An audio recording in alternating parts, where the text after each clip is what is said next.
आपण बघतोय विद्यार्थ्यांच्या आंदोलनस्थळी रोहित पवार पोहोचलेले आहेत। आदिवासी विद्यार्थ्यांचं आंदोलन सुरू आहे।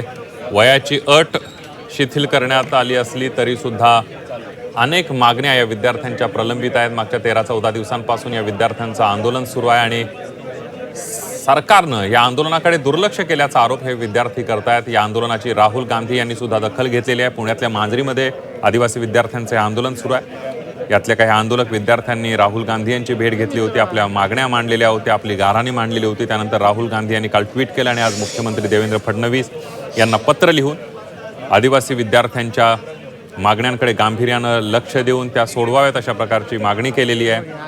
तर आज आदिवासी आमदार, आदिवासी मंत्र्यांची एक बैठक झाली, आदिवासी विकास मंत्री अशोक उईके यांच्या नेतृत्वामध्ये, आणि त्यामध्ये विद्यार्थ्यांची जी एक प्रमुख मागणी होती की वसतिगृहातील प्रवेशासंदर्भात वयाची अट जी लादण्यात आलेली होती ती आता रद्द करण्यात आलेली आहे। त्यामुळे तो एक मोठा दिलासा आहे आणि त्याच आता आंदोलक विद्यार्थ्यांची भेट घेण्यासाठी रोहित पवार सुद्धा या आंदोलनस्थळी पोहोचलेले आहेत। मागच्या 13-14 दिवसांपासून या आदिवासी विद्यार्थ्यांचं आंदोलन आहे। अनेक मागण्या आहेत आदिवासी विद्यार्थ्यांच्या। जरी वयाची अट वसतिगृहातल्या प्रवेशासंदर्भातली निर्णय बदलला असला, शासन निर्णय, तरी सुद्धा इतर ज्या मागण्या आहेत त्या तातडीनं मान्य कराव्यात अशा प्रकारची मागणी आता या विद्यार्थ्यांची आहे। विद्यार्थ्यांची प्रकृती काही खालावल्याचं सुद्धा आपल्याला पाहायला मिळतं। प्रयत्न करत नव्हते, आता पळायला लागले का नाही। सत्ताधारी आमदार आज शक्य असतील मुख्यमंत्री साहेबांना भेटले का? बैठक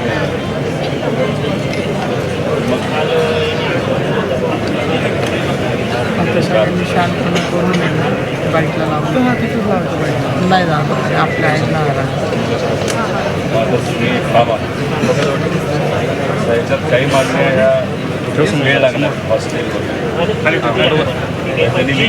घेण्यासाठी जाऊयात। आपले प्रतिनिधी चंद्रकांत फुंदे आपल्या सोबत आहे। चंद्रकांत, आपण बघतोय 13वा दिवस आहे विद्यार्थ्यांचा, आदिवासी विद्यार्थ्यांच्या आंदोलनाचा। रोहित पवार आंदोलनस्थळी पोहोचलेले आहेत। चंद्रकांत, होय, रोहित पवार गेल्या रविवारी 2 दिवसापूर्वी इथं आले होते। 2-3 तास त्यांनी मुलांसोबत बसले होते, त्यांच्या समस्या जाणून घेतल्या। म्हणजे ज्या दिवशी राहुल गांधींनी गेल्या शनिवारी छात्रों की गूंज या प्रोग्राम मध्ये या मुलांची समस्या एका मुलीशी संवाद साधताना अख्ख्या देशासमोर मांडली। त्यानंतर दुसऱ्या दिवशी रोहित पवार इथं आले, आणखी त्यांनी या मुलांना पाठिंबा दिला आणि पुन्हा सरकारकडे पाठपुरावा करणार असं सांगितलं।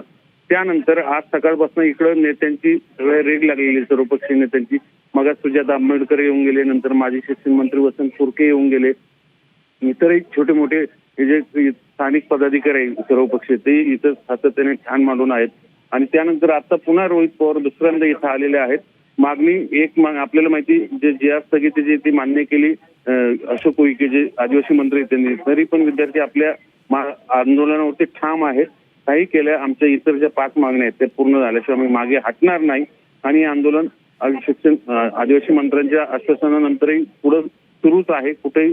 पण अजूनही सरकारच्या वतीनं ऑफिशियली इथं कोणीही आंदोलनस्थळी भेटायला आलेलं नाही, ना की त्यांच्या मागण्या काय आहे ते समजून घ्यायला, हे सर्वात महत्वाचं आहे। त्यामुळे आता तरी सरकारी आंदोलनाची दखल घेणार का कारण काल हीच मुलं जेव्हा आदिवासी मंत्र्यांना भेटायला गेली तेव्हा यांना पहिलं सांगितलं तुम्ही आम्हाला लिहून द्या, आम्ही आंदोलन माग घेतो, मग तुमच्याशी चर्चा करू। त्यामुळे सगळी मुलं नाराज होऊन पुन्हा इथं आंदोलनस्थळी आली आणि आंदोलन आणखीन तीव्रतेने सुरू झालेलं आहे। आणि आता या आंदोलना पाठिंबा वाढताना दिसतोय सर्व पक्षीय, कारण ज्या अर्थी राहुल गांधींनी त्यांच्या छात्रवृत्तीमध्ये या आंदोलनाविषयी एका अर्थाने आवाज उठवला, त्यानंतर हे आंदोलन आता एकदम मोठं झालेलं आहे। त्यामुळे या निमित्ताने आदिवासी मुलांच्या ज्या समस्या आहे हॉस्टेलवर, त्यांची मेन समस्या काय आहे, हॉस्टेल जी गावाच्या बाहेर आहे, कॉलेजेस त्यांची सगळी मध्यवर्ती शहरामध्ये आहे आणि हॉस्टेल एकदम उपनगरांमध्ये, यायला जायला त्यांना प्रचंड त्रास आहे। हॉस्टेलवरती सुविधा नाहीत, सुरक्षा नाही, सॅनिटेशन नाही, प्रॉपर सगळे व्यवस्था नाही आणि सगळ्या शहरांमध्ये विशेष करून पुण्यात ही अवस्था आहे। सगळे आउटस्कम भोसरी आहे, नंतर इकडे मांजरी आहे आणि मुलांना कॉलेजला जावं लागतं। चंद्रकांत, रोहित पवार त्या विद्यार्थ्यांशी संवाद साधतायत, आपण ऐकूया। दादा वरती जागा केलेली आहे बोलायला, म्हटलं तिकडे कॅमेरा लागले। आज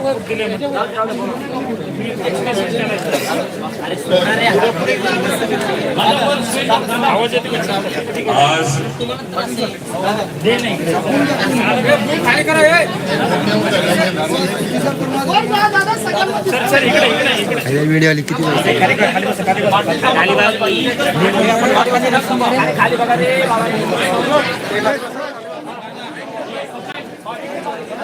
आपण बघतोय पुण्यातल्या आदिवासी विद्यार्थ्यांच्या आंदोलनाचा 13वा दिवस आहे. त्याच आंदोलनस्थळी आता रोहित पवार पोहोचल्याचं पाहायला मिळतंय. आंदोलक विद्यार्थ्यांच्या अनेक मागण्या आहेत. ऑगस्ट महिन्यात वसतिगृहांबाबत काढलेला जो GR होता वयोमर्यादेचा, तो आता शासनानं मागे घेतलेला आहे. मात्र अजूनही 4-5 मागण्या विद्यार्थ्यांच्या कायम आहेत. गडचिरोली सर्पदंशाने दगावलेल्या विद्यार्थिनींच्या कुटुंबियांना 1 कोटी रुपयांची नुकसान भरपाई द्यावी अशी या विद्यार्थ्यांची मागणी आहे. वसतिगृहामध्ये, आदिवासी वसतिगृहामध्ये दर्जेदार जेवण, स्वच्छता, वैद्यकीय आणि मूलभूत सोयीसुविधा उपलब्ध कराव्यात ही सुद्धा या विद्यार्थ्यांची मागणी आहे. आदिवासी प्रवर्गातील रिक्त 12,500 पदं भरावीत आणि बोगस जात प्रमाणपत्राद्वारे नोकऱ्या बळकावणाऱ्यांवर कठोर कारवाई करावी ही विद्यार्थ्यांची मागणी आहे. DBT योजनेअंतर्गत विद्यार्थ्यांना मिळणारा निर्वाह भत्त्याच्या रकमेत वाढ करण्याची विद्यार्थ्यांची मागणी आहे. 13 दिवसापासून सर्वांनी मिळून त्या आंदोलन अख्ख्या महाराष्ट्रामध्ये उभं केलं व त्याच्याच बरोबर पुण्यामध्ये भाऊ आणि बहिणी जे गेले 14 दिवस उपोषण करत आहेत, या सगळ्या गोष्टींमुळेच आपल्याला असं म्हणावं लागेल की राज्यातलं सरकार हे कुठं ना कुठेतरी आता झोकायला लागलेलं आहे. पूर्णपणे यश आजपर्यंत ज्या गोष्टी झाल्या ते यश तुम्हा सर्वांना त्या ठिकाणी जातं. तुम्ही आंदोलन इथं करत आहात. महाराष्ट्रामध्ये अनेक जिल्ह्यांमध्ये तुमचे भाऊ आणि बहीण तिथं आंदोलन करत आहेत. काल मी नागपूरला गेलो होतो. तिथे असणाऱ्या आपल्यातल्या काही बंधू आणि भगिनींना मी भेटलो. फोनवर अमरावती मधल्या लोकांशी बोललो. पालघरमध्ये आंदोलन चालू आहे, वर्ध्यात चालू आहे, बऱ्याच जिल्ह्यांमध्ये ते चालू आहे. जेव्हा पहिला GR आणला गेला सरकारकडनं, त्या GRचा तुम्ही सर्वांनी विरोध केला. त्याच्यामध्ये 70% हॉस्टेलचं आरक्षण हे लोकल आदिवासी समाजाच्या मुला मुलींना दिलं होतं. पण तुमचा युक्तिवाद जो होता, जो योग्य होता, की आम्ही ग्रामीण भागामध्ये राहणारे सर्व आहोत, त्यामुळे मेजॉरिटी जे मुलं आणि मुली जेव्हा शिकायला पुण्यात नाही तर प्रमुख शहरामध्ये येतात, 70% लोकेशन बेस आरक्षण जे केले ते आम्हाला मान्य नाही. 20-26 जी वयाची अट टाकली होती ती तुम्हाला मान्य नव्हती. आणि मग तुम्ही आंदोलन सुरू केलं. सरकारला त्या आंदोलनाचा कुठेतरी धास्ती घ्यावी लागली आणि त्यांनी पहिल्यांदा GR तो बदलला, पण वय 26 वरनं 30 केलं. तुम्ही तुमचं आंदोलन तसंच पुरं चालू ठेवलं. अनेक लोकांनी तुम्हाला पाठिंबा दिला. त्याच्यामध्ये आम्ही असेल, इतरही पक्षाचे सर्व नेते असतील. आणि मग कुठं ना कुठंतरी हे आंदोलन पुढे घेऊन जाणं हे तुमच्यासाठी आणि आपल्या सर्वांसाठी अतिशय महत्वाचं होतं. काल तुमचं आंदोलन बघून आणि महाराष्ट्रामध्ये जी मोठ्या प्रमाणात युवांची संख्या जी एकत्रित येत आहे, त्या सगळ्या गोष्टी बघून सरकारला पहिल्यांदा मोठी बैठक ही घ्यावी लागली. 5 तास बैठक काल चालू झाली. त्याच्यामध्ये आपल्यातले काही विद्यार्थी गेले होते, मंत्री महोदय होते आणि अधिकारी होते. बाहेरून बघत असताना आम्हाला असं वाटलं की 5 तास ही बैठक चालू आहे म्हणजे काही ना काहीतरी सिरियस सुरू आहे. पण तुमच्यातले जे काय विद्यार्थी तिथे गेले होते, सूरज आणि जे इतर विद्यार्थी गेले होते, त्यांच्याशी बोलल्यानंतर आम्हाला कळालं की त्या बैठकीमध्ये आमच्या ज्या मागण्या त्या पुढे ठेवण्यात आल्या होत्या. मंत्री महोदय बसले होते, अधिकारी बसले होते आणि प्रत्येक मागणीच्या समोर ते म्हणत होते ही होऊ शकत नाही, ही होऊ शकत नाही. याच्यावर आपल्याला चर्चा करता येणार नाही. नंतर बघू.